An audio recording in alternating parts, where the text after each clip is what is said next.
উত্তরা এলাকা জুড়ে কিন্তু এই মুহূর্তে রণক্ষেত্রে পরিণত হয়েছে, সেই চিত্র আমরা এই মুহূর্তে দেখতে পাচ্ছি।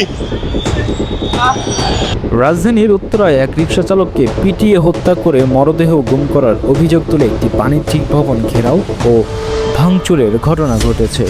এ সময় ভবনের সামনে সড়ক অবরোধ করে বিক্ষুব্ধ রিকশা চালক ও স্থানীয়রা হট্টগোল শুরু করলে পুলিশ পরিস্থিতি নিয়ন্ত্রণের চেষ্টা করে। পরে দফায় দফায় পুলিশের সঙ্গে বিক্ষুব্ধদের সংঘর্ষের ঘটনাও ঘটে। 15ই মার্চ রাত 12:30 থেকে ভোর পর্যন্ত উত্তরা স্কয়ার গ্রুপের একটি বাণিজ্যিক ভবনের সামনে এই ঘটনাটি ঘটে।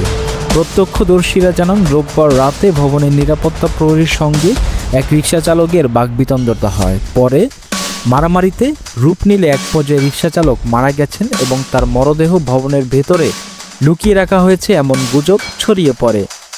বিষয়টি দ্রুত অন্য রিকশা চালকদের মধ্যে ছড়িয়ে পড়লে উত্তেজিত জনতা সড়ক অবরোধের পাশাপাশি ভবনের সামনে ভাঙচুর চালায়। পরে নিরাপত্তা ও ব্যবসায়িক কার্যক্রম স্বাভাবিক রাখতে সেখানে পুলিশ ও সেনাবাহিনী মোতায়েন করা হয়। আইন শৃঙ্খলা বাহিনী পরিস্থিতি নিয়ন্ত্রণে বিক্ষুব্ধদের সরিয়ে দেওয়ার চেষ্টা করলে স্থানীয়দের সঙ্গে দফায় দফায় সংঘর্ষ হয়।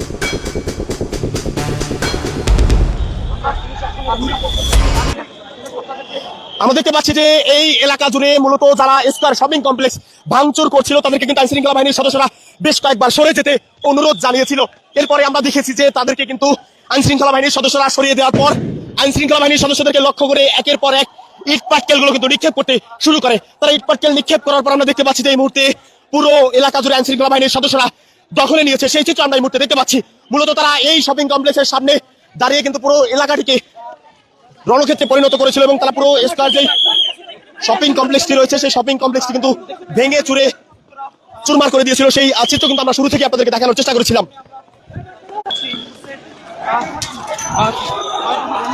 আমরা এখনো দেখতে পাচ্ছি যে একের পর এক আইন শৃঙ্খলা বাহিনীর সদস্যদেরকে লক্ষ্য করে ইটপাটকেল কিন্তু তারা নিক্ষেপ করছিল। এরপরে আমরা দেখেছি যে তারা কিন্তু তাদেরকে বেশ কিছু যাবত বোঝানোর পরে পুরো এলাকা থেকে কিন্তু তাদেরকে ডিসপাস করা হয়েছে, তাদেরকে ছত্রভঙ্গ করে দিয়ে কিন্তু সরিয়ে দিয়েছে। আমরা দেখতে পাচ্ছি যে তারা কিন্তু এবার ঠিক একটি গ্যারেজের মধ্যে অবস্থান নিয়েছিল, সেই গ্যারেজের মধ্যে কিন্তু আইন শৃঙ্খলা বাহিনীর সদস্যরা এই মুহূর্তে ঢুকে পড়েছে।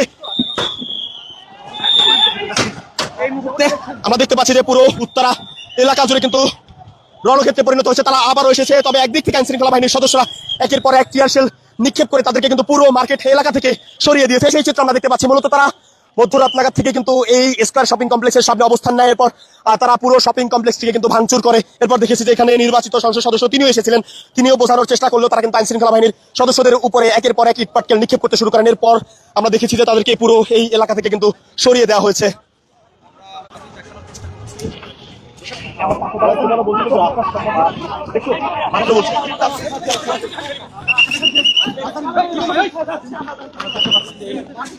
আমরা দেখতে পাচ্ছি যে এই গ্যারেজটির ভেতরে কিন্তু তারা মূলত অবস্থান নিয়েছিল। পুরো গ্যারেজটিতেই এই মুহূর্তে কিন্তু চিরুনি তল্লাশি চালিয়ে তাদেরকে খুঁজছে আইন শৃঙ্খলা বাহিনীর সদস্যরা, সেই চিত্র আমরা এই মুহূর্তে দেখতে পাচ্ছি। মূলত এই মার্কেট এলাকা জুড়ে যারা উত্তরা এই 13 নম্বর সেক্টর জুড়ে যারা পুরো মার্কেটে ভাঙচুর চালিয়েছিল তাদেরকে কিন্তু একে একে ছত্রভঙ্গ করে দিয়েছে আইন শৃঙ্খলা বাহিনীর সদস্যরা। আমরা সেই চিত্র কিন্তু তাদেরকে দেখিয়েছিলাম।